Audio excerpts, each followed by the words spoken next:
Vici Gaming's turn. Alright everybody, welcome back to the Rad&Dire Cup 2015. We're here in the winner bracket semis. This is game 2 of LGD Gaming versus Vici Gaming. As we load ourselves in, we're going to find Vici with a 1-0 lead after the previous game. I'm Basskip. Joining me today is Scant. Scant, how you doing? I'm doing alright. The sun's up, bright and early. A bit more just awake hit now? about 6 AM. Ah, nice. Yeah, a bit more awake. Alright, so... And LG ban out the Nature's Prophet right at the start again, so not prepared to deal with that one. Yeah, I mean, it seems reasonably strong at the moment. The buffs that it received were super fundamental. I mean, treant damage and base int, both great. You're using them the entire game long. And I guess it is a somewhat key element of the global strat, or the somewhat global strat that we saw VG running yesterday. So it looks like they're just not keen to deal with it at all. I am a little bit surprised at VG's bans getting rid of Oracle and Night Stalker here. So I'm not quite sure what to make of that. The Oracle they actually banned last game as well, so I guess it's like a hero they don't want to deal with. The Night Stalker I'm also unsure about. Night Stalker did get some small nerfs in this patch, but I mean it's largely speaking the same annoying hero it was in terms of like getting the Aghanim Scepter and just having unfair vision of the map and control. Sometimes when people ban Night Stalker, it means they're setting up for certain kind of picks, like maybe the Ember Spirits. That's at least around the time of the Frankfurt Major, that's what it felt like. It's the hero that it deals most directly with, but can't be too sure actually. It could just be like, hey, these are heroes we don't want to deal with right now. Early on in a new patch, that's often what bans are going to be. It's not like we've decided these are the best heroes. It's just like, this is something we've dealt with once or twice and feel like we don't want to deal with right now while we're figuring out what we want to do.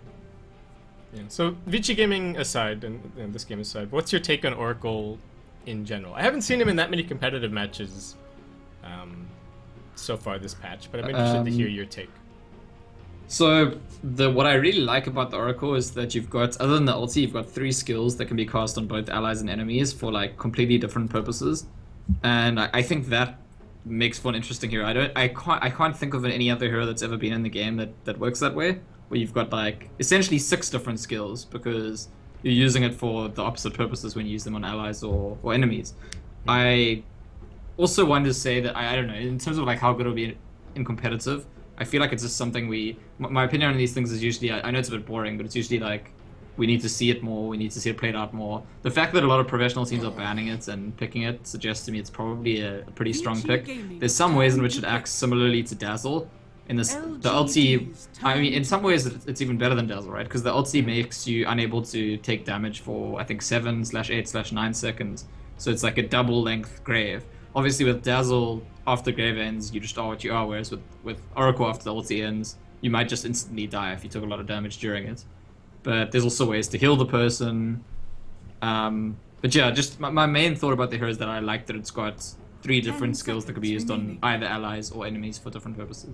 Yeah, I mean, we always see versatility shine through, LGD, right? Whether it's versatility in your skill set or it's versatility in the roles that your hero is capable of playing. You know, just having those options has always been strong. So yeah, I think I definitely agree with you from that view. LGD, right back to old stuff. This is not looking like a 686 draft at all, aside from maybe the Invoker ban and the Oracle ban. We got Gyro Dazzle on one side, we got Tusk on the other side, and we'll see if Vici Gaming are going to do anything degenerate with their Tusk and do some mid pulls or something like that. Well, it is what I asked for, right? No Morphling. They're not going to be Morphling with Gyrocopter. This is going to be completely different LGD. They're going to have Silo on a hero that can interact early on, and maybe even more critically, stealing the Dazzle, which I think I mentioned last game. It's the hero that certainly LGD has picked the most in this patch, and both LGD and Vici were picking a hell of a lot of this hero back in the previous patch. So probably, you know, between Dazzle and Tusk, the 2 big contested heroes coming into the matchup and switching around who has which one this time.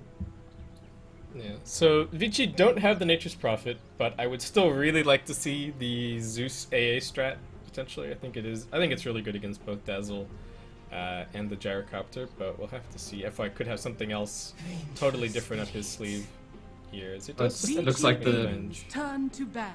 And that's probably the Burning Bench, because that's how they've been running it recently. And this was at the start of the summit. This was kind of like what they were doing. Almost every game, they were just going for that Burning Venge. And I mean, copied directly from Virtus Pro. Credit to FNG for coming up with the strategy, but it's becoming more and more mainstream. And I mean, I think Vengeful Spirit is perfectly okay as a support pick, but teams seem to be preferring it as a core as well right now, more often than not right now. And it's a hero that, maybe to a lot of people's surprise, Burning actually flourished on quite a lot. I felt like at the summit, I felt like the team looked quite natural playing around the core Venge. Yeah, and they've still got the option to do whatever they want really from this point in the draft. They've got either the support Tusk or the core Tusk. They've got either the support Venge or the core Venge, so they can take this really any way that they want. The Venge is also quite good against the Dazzle for a number of reasons. If you've got the positive weave running on the enemy team, then you've at least got the Howl to take a good chunk of that away.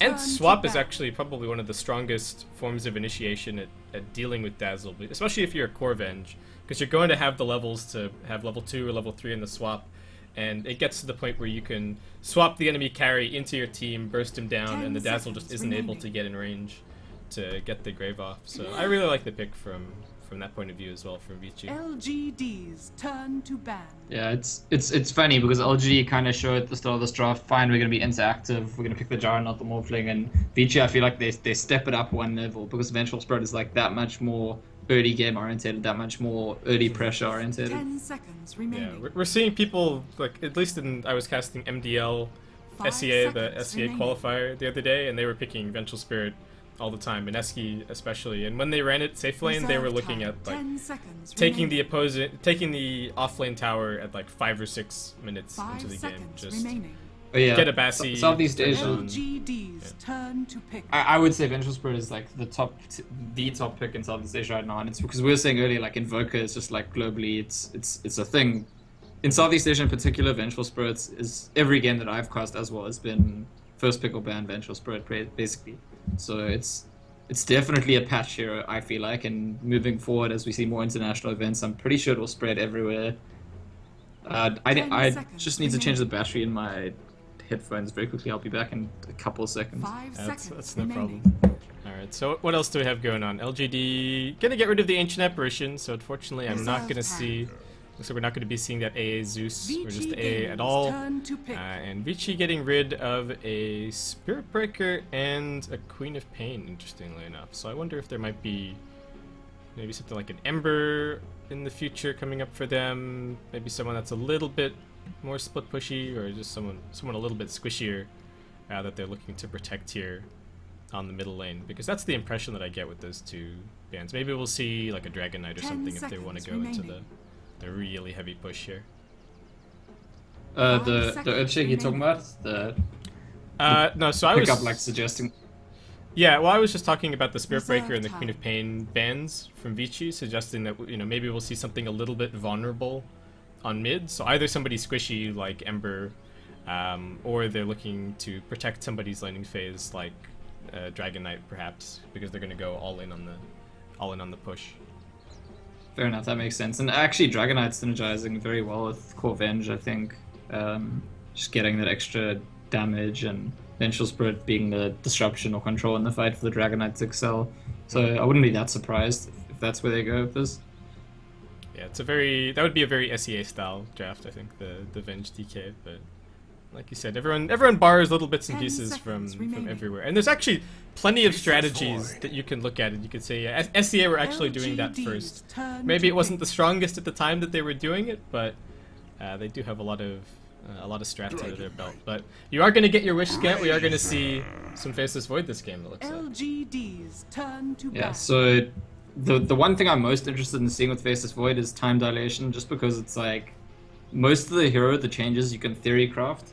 I feel like this hero in theory is just like very blankly, clearly better than the previous version. The one downside being that your Time Walk has a short range, so in terms of the interaction of like catching people out, initiating, chronosphering, it feels almost like you need to buy a Blink Dagger. I believe that's what Ice did yesterday. He went to Treads Vlad's Blink, because otherwise people are going to see you coming when you Time Walk ulti. But other than that, I mean, the fact that Time Walk heals you the way Weaver ulti does, pretty incredible. Time dilation, like I said, I want to see it more, but you get the sense that that's a skill that could be pretty broken in certain situations. Yeah, it seems especially good this game when you're talking 5 about seconds Dazzle, remaining. Gyrocopter, and Dragon Knight especially. They've all got, and especially in the case of the Dragon Knight, he's got 2 low cooldown Reserve abilities time. that he's looking to spam 5 in a seconds fight. remaining. Gyrocopter with the Rocket Barrage, of course, and Dazzle with LGD's turn the to Shadow pick. Wave. And effectively silencing those using the time dilation seems like it's going to be very strong. So it could be a pretty sweet Faceless Void game here. They don't have the most ridiculous combos with the Void just yet. I mean, Venge is somewhat low range. Razor, I guess, is alright. You do have the static link to combo with the Chronosphere, but this isn't your seconds traditional remaining. sort of Faceless Void combo lineup. So we'll have to see. 5 seconds remaining. Yeah, it's. I mean, he's gonna have extra damage just from the Venge Aura, so there's at least that. But I think you're right. I think that the VG final pick here, Gaming's which is turn to pick. probably a support pick, will be something that kind of complements the Void, and maybe LGD takes Scarth partially because of that. Like, hey, this is I mean, it's a nice pick for us, but it's also like a very clear block pick. Yeah, and they got rid of the Shadow Shaman as well, so removing the threat of the Master Serpent Words a little bit from comboing up. I guess that makes it a 3-position Earthshaker here 10 for seconds LGD remaining. as well, so going to be seeing a little bit more farm on 5 that front. seconds And remaining. they've just got a pretty beefy lineup in general between the Gyrocopter and the Dragon Knight. They've actually got a very difficult front line to get through, wow. but Vici Gaming, alright, just gonna go for the punch. So this is here. an FY special, isn't it? Yeah, it's a. You kind of know it's an FY hero. Yeah, he's the support that just doesn't play support, right? Like he's got the benefit Yeah, of it's- drafting as well, so he's like, team, I'm roaming. You can't stop me. Well, kind of. The funny thing actually is, so something I've noticed about Vici Gaming is that I think that they've started to do better. There's a connection to FY that relates to them starting to do better. Like, he's continued to play unusual heroes, but he's playing greedy heroes in a kind of different way. Where before, for a long time, he was playing heroes that just like farm a lot and become extra cores. Now he's playing heroes that maybe don't contribute that much in the conventional support way, but they're certainly not farming. Like, the support Marana doesn't take a lot off the map, neither does the support 10 Pudge. seconds remaining. So I think that's something that helps the team out. A lot of people you might have heard critical of 5 Super in the seconds past remaining. saying, oh, he's always underfarmed. And if you look at the stats, the games where Super's underfarmed is usually where FY is overfarmed. So that's like a direct trade-off. And I feel like there's been a conscious move in Vici Gaming in the last month or two to say, hey, Prepare FY, for okay, battle. you can do some fun things, but try not to take all the farm off the map because that's why our cores are ending up underfarmed. Yeah, and I feel like it kind of opens up the draft a little bit more as well, potentially for burning. If you're not picking him a hero that has to transition or can transition into the jungle early on because you're trying to make room for FY to become that, 4th core in the game, then you can pick these more aggressive things for burning. We have still seen a decent amount of the core Vengeful Spirit heading into the jungle somewhat early on with an HOTD, so that might also happen this game, but they've at least got the flexibility a bit more now. The catch in Vici's draft here is just insane. I mean, you can get Yeah. hooked, you can get swapped, chronoed, ice shot blocked. Like, everyone except Razor's got a way 30 to catch you out, seconds to and battle. LGD are gonna have to be quick on their feet and ready. And I think there's a lot of work for RTK and DDC, especially in terms of saving people that could be done this game. Yeah, I think the Pudge is also especially good against this sort of 5-man pushing style that LGD He's have got the hook. in the lineup. Oh, not gonna grab it there. But yeah, just having hook in general, and especially if you're able to pick up an Aether Lens and God forbid an Aghanim Scepter, The battle the begins. as you're sitting around sieging a tower, the chances of somebody getting hooked eventually just approaches 1. So it's going to be tough for LGD. Their positioning is going to be extremely important whenever they try and approach an objective, because if one person gets caught and that person gets bursted down, then that point that you just raised about not being able to escape becomes all the more relevant, because it might not just be the one kill. If once you're committed against VG, it's probably all or nothing at that stage. And that's so frustrating. I'm just watching the trade at the top lane. Rocket and Barrage SSS at the just kind time of log. walks. Yeah. Yeah, exactly. It's like Gyrocopter is so used to being able to bully people just by like, okay, Rocket Barrage, now you need to go back, and he's like, no, I'll just take off all that damage. Super's taken a lot of damage on the mid lane already. Oh my god. We are going to see these mid pulls from Fenrir. Gaze upon the face of 686 and weep. This is what we're going to have, at least for the next little bit.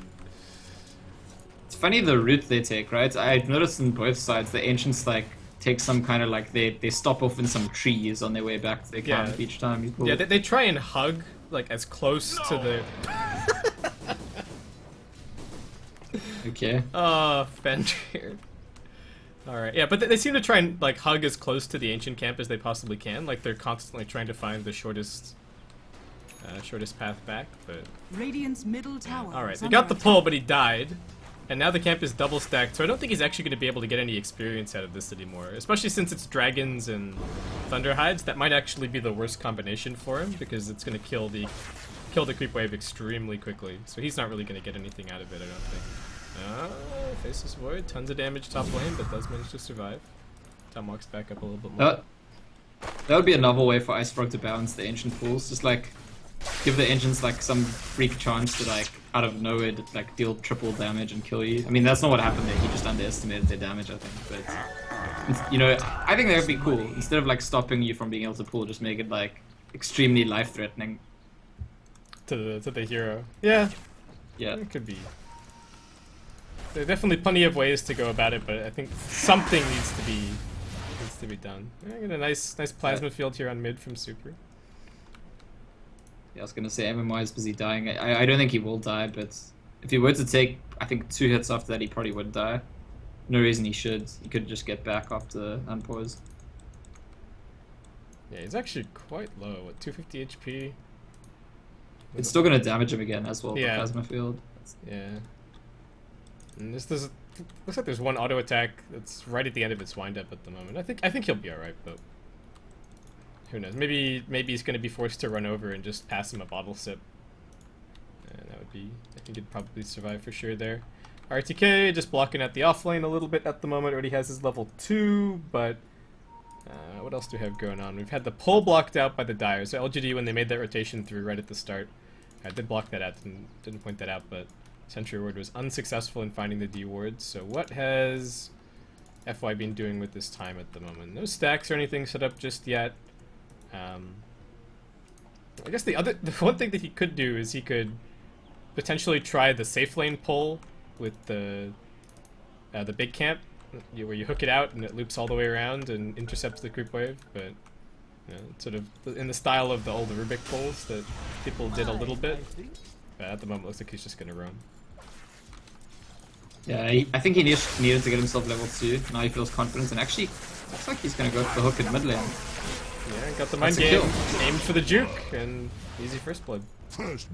Dire's middle tower. That's like I think that's the most frustrating death you can get to a Pudge, because he just like walks straight into the lane. He's not like, you know, groping around or anything. Walks straight up to you, hooks you, and that's that. Like, I think that kind of gets in your head that Razor can just link you, Pudge can walk into the lane, and suddenly you die. Yeah, there's absolutely nothing subtle about it.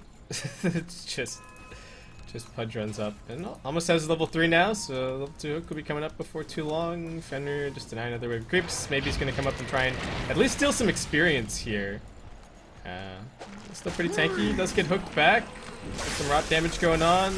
So maybe just accepting his fate. Is he just going to try and die to the neutrals here? It does manage to. Good use of the breathe fire. And Super's actually also going to die to the neutrals. That's what, 3 lives claimed by Ancients now and only 1 actual kill?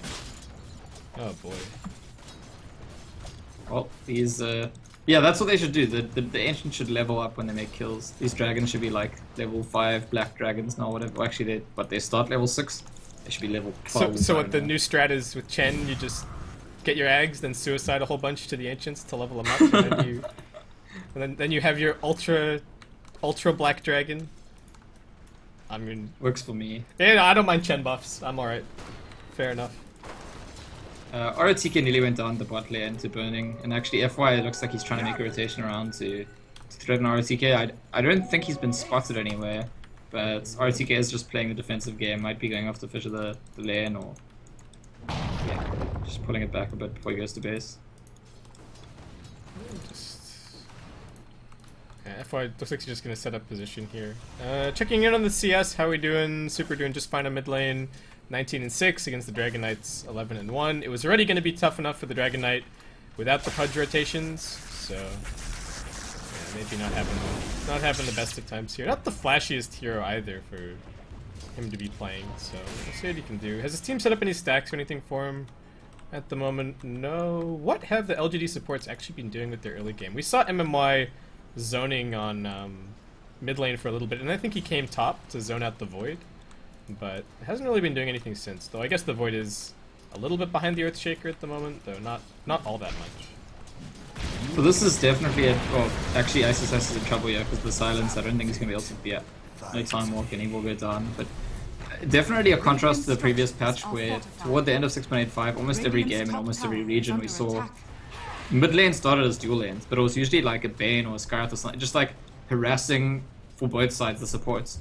And what Vici have shown in both these games with FY on the Mirana and other Pudge is they have no intention of having supports standing in the mid harassing, but they do have one that's going to gank the lane. And it's much more difficult to deal with that because you can't just like plonk your own support there to cover unless you're going to have them there indefinitely. If they're trying to harass, you can walk in and harass them back, but if they're trying to gank at something else, and maybe he's really suffered in both these games with 2 early deaths both times.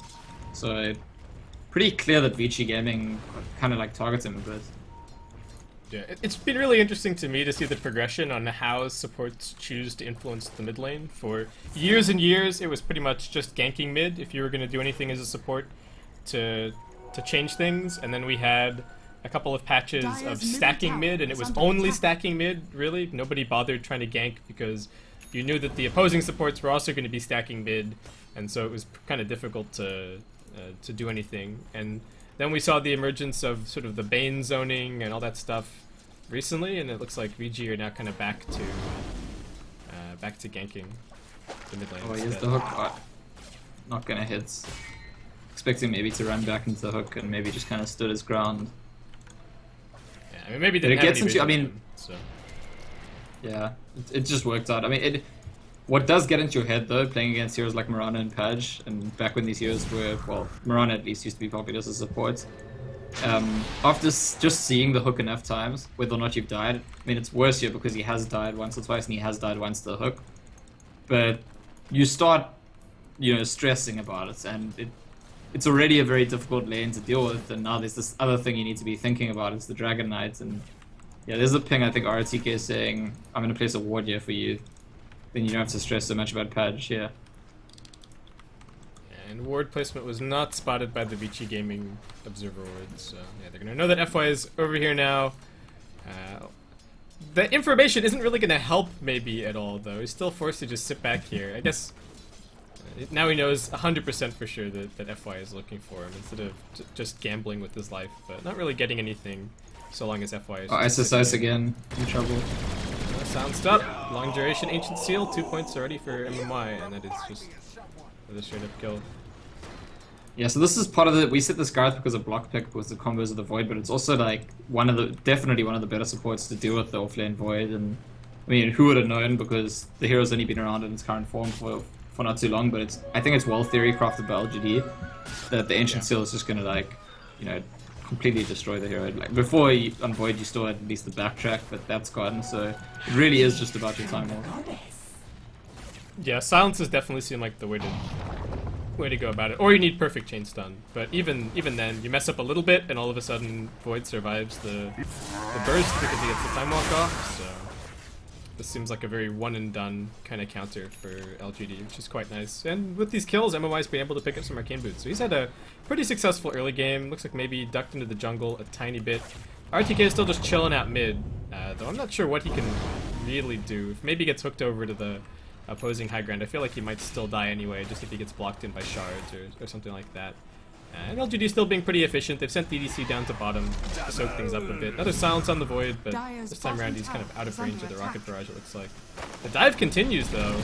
No backup coming in. There is a TP, gets the time dilation off, slows the gyrocopter, a little bit haste from the Razor as well. Wants to get something done here if he can, and Mmy in some trouble, but Sylar with the call down is going to be the obstacle. Just another kill on the Void. And they get the Time Walk TP. actually has a pretty big cooldown until you've maxed it out, so they just kept the chase there because they realized they're a lot faster than the Void. Doesn't have any boots. Gyrocopter actually has phase boots. So he's really just not safe in general in this lane right now, and it's super important that LG have done so well in the safe lane. Because one of the things it did is it allowed RTK to rotate around the map. DDC could go to the off lane, get some experience. That means RTK can be freed up to come place this ward, to cover the mid lane. So I think that the success of LGD safe lane can't be understated because it's given them freedom all over the map that they wouldn't have had otherwise. Yeah, and they've got themselves some really good levels on the supports. Level 5 on both the Dazzle and the Skywrath. I mean, not crazy, but they've both got quite a bit of gold as well with the Arcanes picked up. Pudge, also level 5, has his Arcane Boots right now. Probably going to be seeing the Aether Lens before too long, if I had to guess. What kind of build are you hoping to see out of the Razor this game? Mech has really, really fallen out of favor. Well, there's a It hook at seems the like S&Y is the... Okay. You see? Wave TP, but swap. By what right? Yeah, S&Y has been the kind of go-to build on Razor recently. I think that's because Fat has been playing Razor like every game for Liquid, and that's his build, and he's like the Razor player. So, I mean, I don't know. It's a different region. Chinese Dota, it could be different. Super certainly got his own experience on the hero. I would agree with you though that Mech is... I don't know actually, because Mech's fallen out of favor, but they've got the kind of lineup that wants to have a Mech. And I don't know how quickly Tusk is actually going to get the gold for it. But I do feel like with the core of Venge and Razor and Void, they're going to be wanting to group up reasonably early. Ice actually goes down again at the top lane, so... I mean, I believe his offlane Void went really well yesterday, and today so far it's 0-4, pretty much the only kills on the board for LGD, and struggling to get to that level 6. The Time Walk unfortunately just isn't any safety at all. Like, he saw them running at him, Time Walked, and then the concussive shot caught up, and he just got dropped into a cooldown, and that was the end of him. So he really needs something from his team to be able to catch up a little bit. Unfortunately, Vici have pretty greedy supports in general this game, with Tusk and Pudge both trying to take up lanes, so there isn't really anywhere for him to go. Dragon Tail into a Mystic Flare mid lane. FY's going to get caught and brought down. Burning comes TPing in, looking for something to do. Get the snowball onto a couple, super now draining damage out of maybe. Caldown's going to come in. They swap back onto the Dragon Knight, but he's still very tanky, and now in comes the Grave just at the right time. Dazzle arriving to this fight. Super still quite slow. Concussive shot also going to keep him back and away from this fight. RTK ready with the Echo Slam. Is going to come down onto the low ground. He drops it. Can they actually finish up this kill? He didn't have the Fissure or the Enchant Totem off cooldown as he went in for that one. Sylar was also a little bit further back. Does manage to come charging back in with the Rocket Barrage. But they end up losing 2 when I think they could have potentially gotten that kill with nobody going down. So does end up being a 2-for-3 trade overall. Pudge dying right at the very start. And numbers favoring LGD really substantially there. Yeah, Vici have got to feel good about the fact that they get those 2 kills at all, because it really did look terrible for them at the start. I mean, the biggest plus for them really is that Faces Void can finally like farm boots or whatever it is he's going to buy, can finally get level 6 in the offlane. Yeah, I don't know. For me, what shows in that fight is how highly these teams value the Dazzle right now, and what a difference it is that LGD have the Dazzle this time, because there were some really good ice shots by Fenrir which might have turned the fights around, but because of the Grave, they just didn't do the trick. It was really unfortunate for VG losing the Pudge the way that they did right at the very start of that fight. Just getting no damage done whatsoever. He's had a pretty significant investment from his team. I've seen him, he's got 14 creeps, he's had some time on the mid lane to get these levels up, and he is going to be really important in stopping the LGD 5-man. We talked about it right at the start of the game, that Pudge is somewhat hard to push into, but that's only going to happen if he has the levels and the items to really be threatening. Yeah, Pudge and Venge and Tusk, yeah, it's just like, it's a bit of a nightmare actually to go against this draft. And again, the very good thing going for LGD is that Ice is like a non-factor so far in this game. He did manage to catch up quite a lot there. He got the boots, he got the level 6, but we're still yet to see him make a sort of positive contribution rather than just, okay, fine, he's not feeding anymore. But yeah, 0-4 and 0, not the most impressive scoreline in the world. DDC, we're yet to see what his item's going to be. I wonder if he considers going for a relatively early Force Staff, maybe even Force Staff as his very first item. If he's really worried about the swap and the hook getting people out of his range, then I think the Force Staff really helps for that. It's also a pretty good Glimmer Cape game, so we'll see what he ends up opting for. There's also, I mean, it's much more expensive, but there's a Lotus Orb protects against swap wall, or there's actually a swap into the mid lane, but Haste Rune on maybe, so he's gonna be totally fine. Yeah, if you Lotus Orb a person and they get swapped, then it literally just like they just does stay nothing. in place. It cancels. Yeah. Time is money. Alright, so maybe haste it up, running down bot, gets spotted by this observer ward planted down by Fenrir. They got 2 people pinned underneath this tower. Should probably be TPs available for Vici Gaming, but with only 2 people here, this might take a little while. They're going to be able to snowball through a lot of this damage. Only the second hit of the cooldown coming in will catch them. Super getting bursted by the rocket barrage. Burning now arriving on the scene. Maybe trying for the TP out. Do they have anything to cancel this? They've got the hook, at the very least, from FY. They get the 2 cores and the shards block. Not going to catch DDC or coming MMY, up. but Burning's had enough of It's it. got the swap now. And there won't be a grave for a little while, they'll know that. Ooh, hook RTK attempt. spotted on his way in. They can both see one another here. They're both got wards on the other side. They're going to swap back into the Dismember. Pretty good positioning. Will they be able to burst him? Yeah, they do manage to, and DDC Grave was still on cooldown, so... It looked like the 2 LGD supports and RTK not quite on the same page. Radiant's bottom There. tower is under attack. Yeah, and FY is building in toward that either lens. Just needs the ring now. He'll probably disassemble the arcane boots when he gets there. Although you do still need the mana source on Pudge, so I think you often see a Pudge like disassemble the arcanes and then rebuild them afterwards on top of the either lens. Yeah, could be a decent game to get something like a Yule's as well. Pretty good against the Skyrat Silence. Good at stopping people once they get Graves. Just keep them there until the end of the duration. So that could be something else that he looks at. But yeah, 100% on the money. He's going to need something else to keep the mana up. Got a big fat Ancient stack over here for Stylar. He picked up the Dominator as the very first item and I think immediately went to work with the stacking. So it looks like this is going to work out pretty nicely for him. He's #1 on net worth right now. It was just really unfortunate for LGD when they went on bottom that they weren't able to disable the Tusk, because the fact that they completely blocked the Mystic Flare and a good chunk of the cooldown with the Snowball, I think really won them that fight. Because VG were not in position; they only had 2 heroes there, but LGD just didn't quite get the initiation that they were hoping for. SSI's going for a solo kill at the top lane, decides against using the Chrono though, and maybe they turn this on him now because they're still... No, well the Fissure's cooldown is actually Radiant's frozen, bottom so... tower is I under was gonna say attack. there's a Fissure coming soon, but the time dilation stalled the cooldown and it's only gonna be available right now. Yeah. RTK, despite the death, still has some pretty alright gold working towards his Blink Dagger. And speaking of Blink, we do have one up over on the Dragon Knight. FY with the Aether Lens complete. Gonna come running up towards top lane. Who's he got vision on? Gonna come throwing it over onto RTK. Does he have the bite available? Let's toss it out. And meanwhile, Mrs. Void jumping up. Echo Slam comes out, however, and it's actually going to be Earthshaker surviving through. Does get brought down by Fenrir, who snowballs onto the low ground. They just expected the Pudge combo to find that kill 100% guaranteed, but... It's a bit strange because FY wasn't rotting. Like if he was rotting, I'm pretty sure the ES dies before he can cast anything. But chooses not to use the rot, thinks it's kind of like we hooked him into such an advantageous position he's going to die anyway, but the damage output from the Scarlet Mage making it a trade.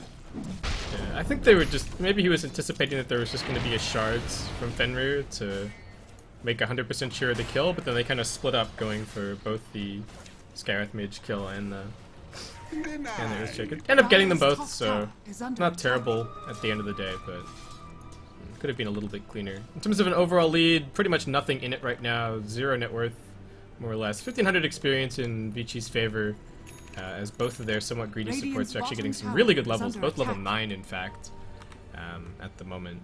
But LGD, somewhat similar, not too far behind. So yeah, still not sure if there will be a mech or where it would come from on the side of Vici Gaming. Raze is very close to S&Y.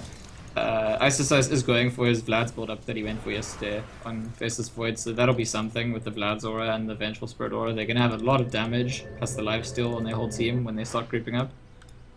We're yet to see a Chronosphere yet this game, but maybe with Burning's rotation in here, maybe that's the setup that's built into it. I mean, we said earlier that there's not really that much combo with the Chronosphere, it's more of like just a general tool for control. Yeah, it really feels like Venge probably even needs to pick up like a Radiant's bottom just the tower Dragon Lance is this under game, attack. get a little bit of extra range, just so if the Chrono is not ideal, then you can still get some value at RTK. Just going to be left to the hook.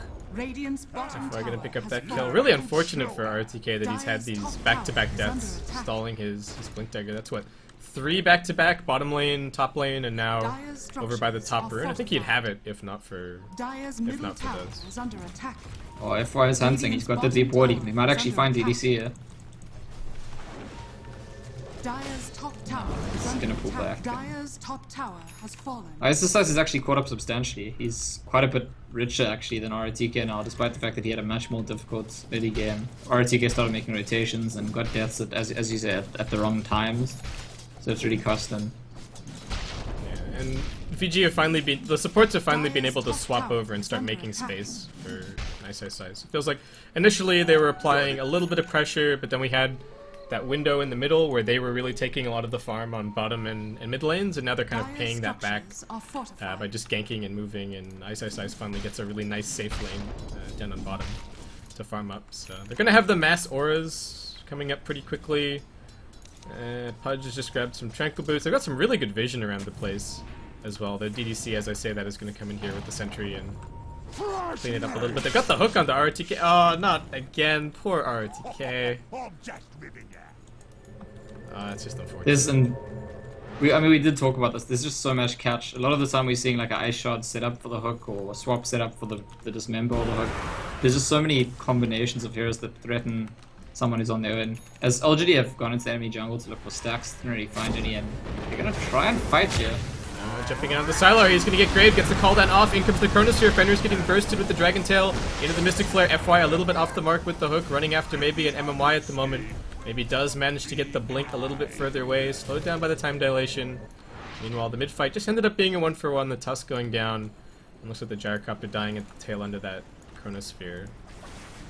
Yeah, it's definitely a big win for Vici Gaming. They're very happy to throw away their 5-position Tusk for 1-position Gyrocopter.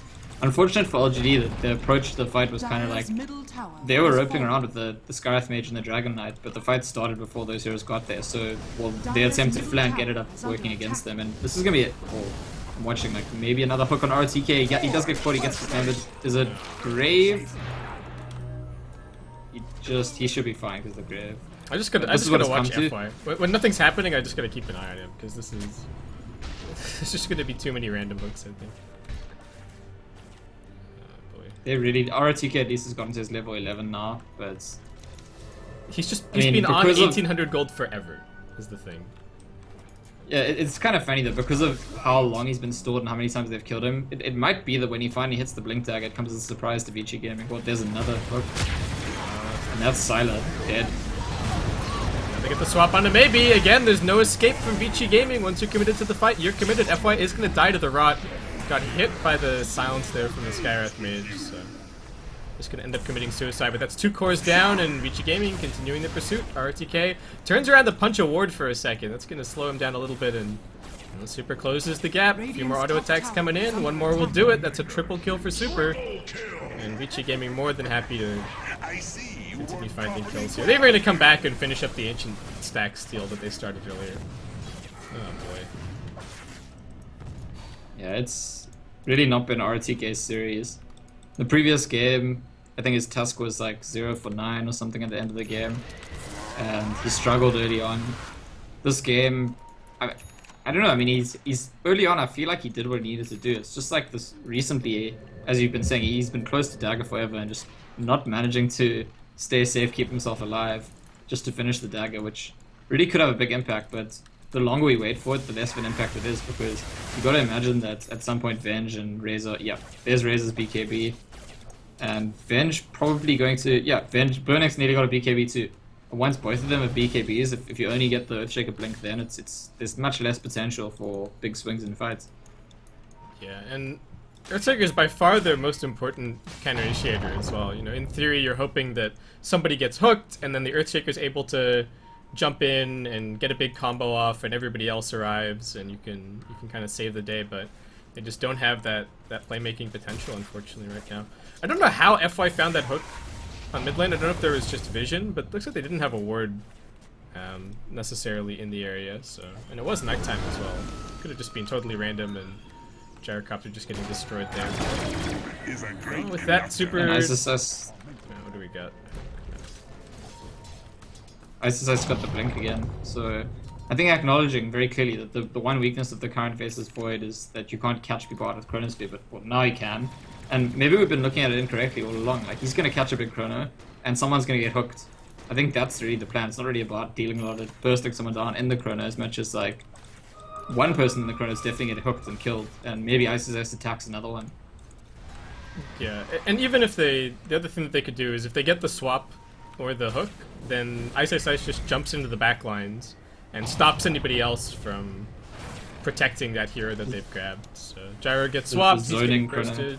Yeah, the Zonosphere. I mean, you hopefully still catch some heroes, but you're just stunning them so that the Dazzle can't get in Grave, or the Earthshaker can't get in Fisher, and then your team can deal with them once you finished up the core.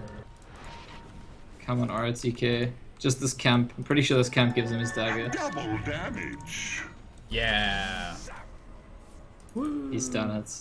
Great success for LGD. 1-6-1. Oh god. It feels like every single death as well has been at the hands of FY in some way or another.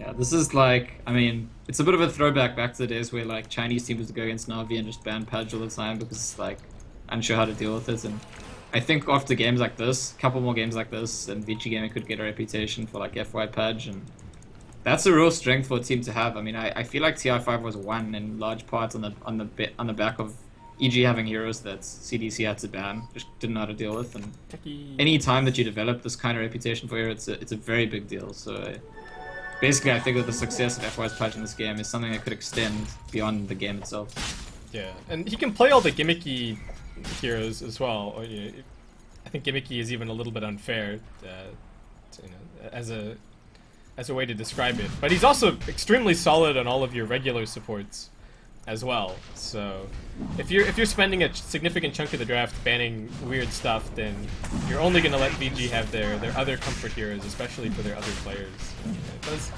Not only does it get into your head into the game, but it's also going to get into your head a little bit in the draft. And VG they saunter into Roche, pick it up, absolutely no problem. Super's got his Aegis now, and BKB, full 10-second duration ready to go. FY gonna miss the hook on the range creep, but does come and finish him up anyway. But LGD priming for a fight, perhaps. Dire's middle tower. FY didn't go back for more arcane bits, but he's got the wand and he's building into Blade Mill, so just a lot of mana base in general, and looks like it's doing the trick so far. We haven't really seen him having mana issues.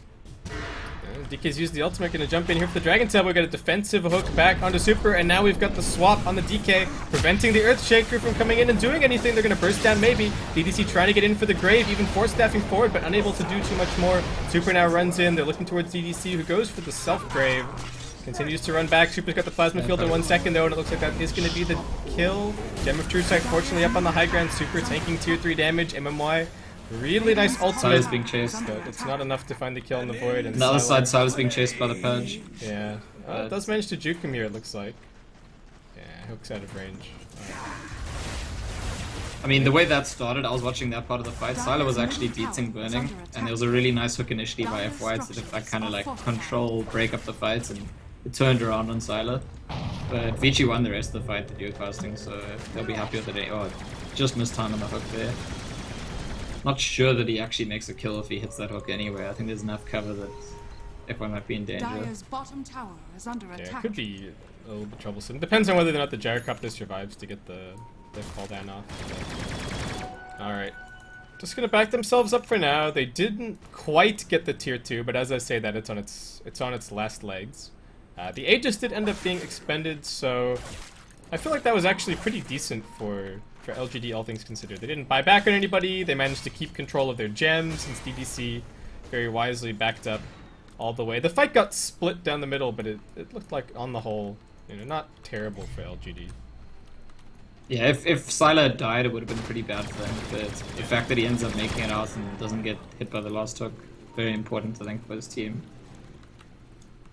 Alright, so they've got the gem, they're going to 5-man a little bit, they're going to reestablish some control over the map, feel a little bit more confident about not getting hooked by the Pudge, and going to be a little bit less anxious because of that.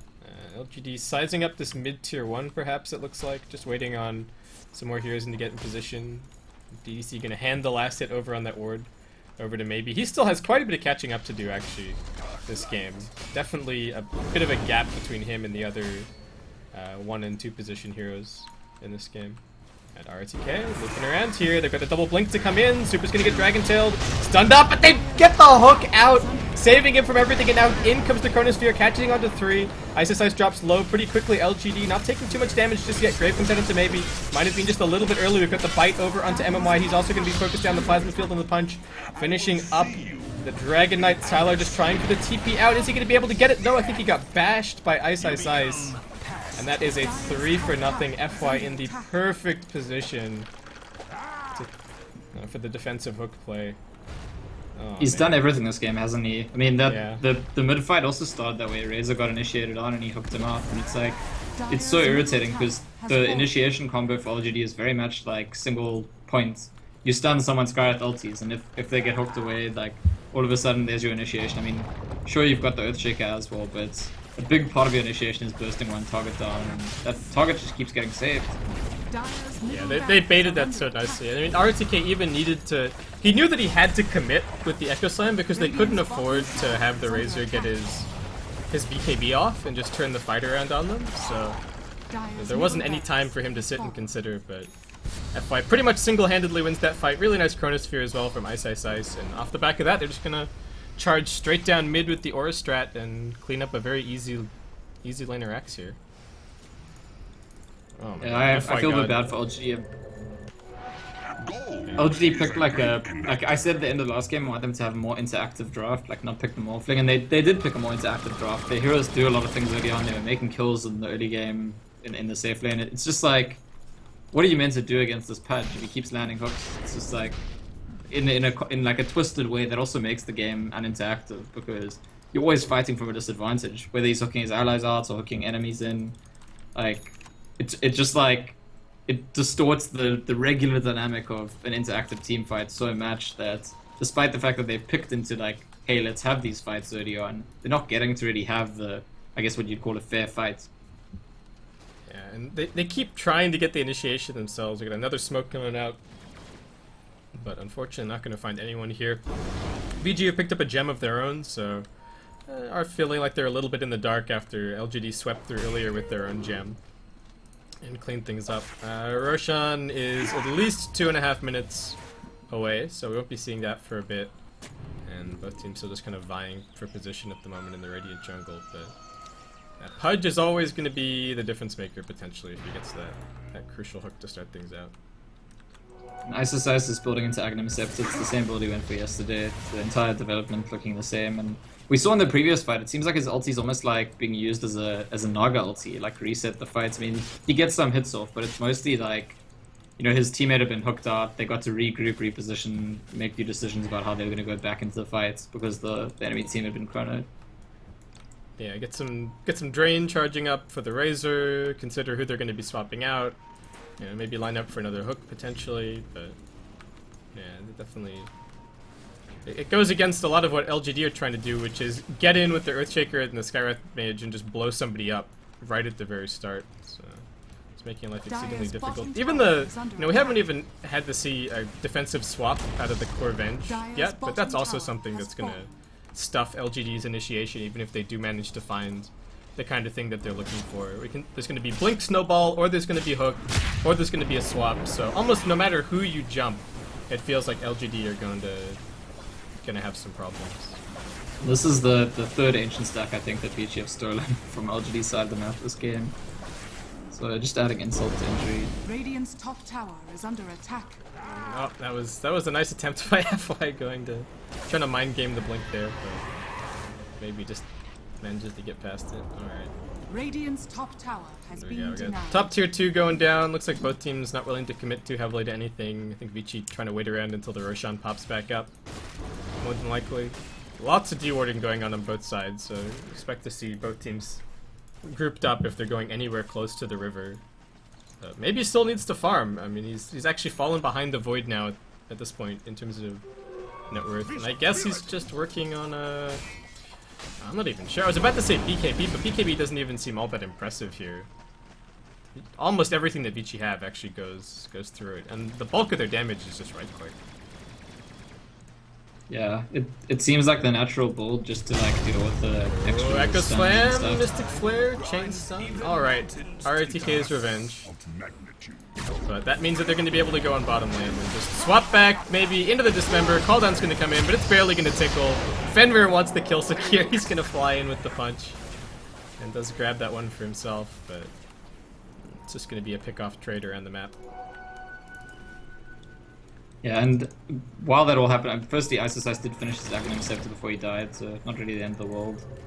Also, Burning finished Aghanim Scepter on Vengeful Spirits, and this was discussed when the patch came out, and I think a lot of people thought it would be mostly a support pickup, but I don't know. I actually think it's a good pickup. I think it's not necessarily... I mean, the new adjustments is that the hero actually respawns and can cast its spells again, deals half damage. But I think that the old upgrades from Aghanim Scepter on Venge were already really important. It gives that 10-second cooldown, which means that you're always under threat of the swap. And it also lets you swap creeps, which we don't see as often. But there's times where what you want to do to make a kill is like swap just to get yourself closer to a kill and then stun slaying. And then there's a trade-off of like swapping an ally that you didn't want to swap out, and then with the Ags you could rather swap a creep out, just get there. Or alternatively, if you're running away, not have to swap an ally into danger, just swap onto a creep. So I think there's a lot of like small benefits that the Ags on Venge gives, and altogether it's like a pretty valuable package, whether you core or support. Yeah, he's also got a dominated creep from his HOTD as well, so he can just position that and then swap to his creep if he's in danger. Just use it as a pre-planned blink, kind of. That's always an opportunity. Maybe gonna get his blink dagger canceled by the Howl, and they swap him back into the punch, gets his BKB off, but he's just getting right-clicked down. They've got the AC, they get the Chronosphere off. Grave is gonna save maybe for a little bit longer, but I don't think it's going to get him out of this fight. RTK also being stunned up. Echo's still on cooldown. They're gonna swap back now onto Sylar. Right into the right clicks. RTK, time dilated for now, and just can't get anything off. Triple kill for Super. He wants more, but the GG's being called, and that is going to be the end of the series here for LGD. 3 swaps in one fight. I think that's pretty cool. Yeah, good stuff. But yeah, Vici Gaming, they just like, I don't know, just look like a clearly stronger team right now, in this series at least. It's still early days, it's new in the patch, and like some kind of experimental drafts. I feel like LGD lose out for picking Morph in the first game, and lose out for Vici having a really significant hard-hitting game, like higher gaming impact Pudge in the second game. So neither of them are like the most ordinary circumstances, like the way the patch will develop if we talk about like an average game. But as far as the games themselves go, I think LGD hardly had a shot at any stage in either of these games really. I mean, maybe right at the start of this game when they were dominating Ice, but other than that, it's one-way traffic. Yeah, we did talk about it at the very start of this series, that LGD are kind of a team that takes a little bit longer to adjust sometimes in terms of the overall patch. And I think we saw that a little bit here. You know, they lost game 1 and they went back to something that I think in theory for them should have been very comfortable, very solid, but VG just do something a little bit off the wall and it kind of puts them off kilter. So I'm really looking forward to see what VG do a little bit further into the competition, but I do get the feeling that we might be seeing LGD making some kind of a run back from the lower bracket. Yeah, that seems likely to me, especially, I mean, it depends on what the teams in the next series look like, because those are probably like, between these two teams and CDEC and the youth team and eHome, those are probably the 5 stronger teams we see in this tournament. eHome not looking that convincing yet. So yeah, depending on the next series, maybe one of those teams fights LGD down in the lower bracket, but otherwise I think I'd agree with you that LGD, the most likely team to fight their way back up through the lower bracket. Yeah, so with that, we're going to be wrapping it up here for our first winner bracket semi-final. As Scant said, we've got the second semi-final coming up next, which is going to be CDEC.Y versus CDEC, so that promises to be a pretty exciting matchup as well. Thank you guys so much for tuning in here for our coverage of the Radiant versus Dire Cup, and we'll hopefully see you soon for that next match.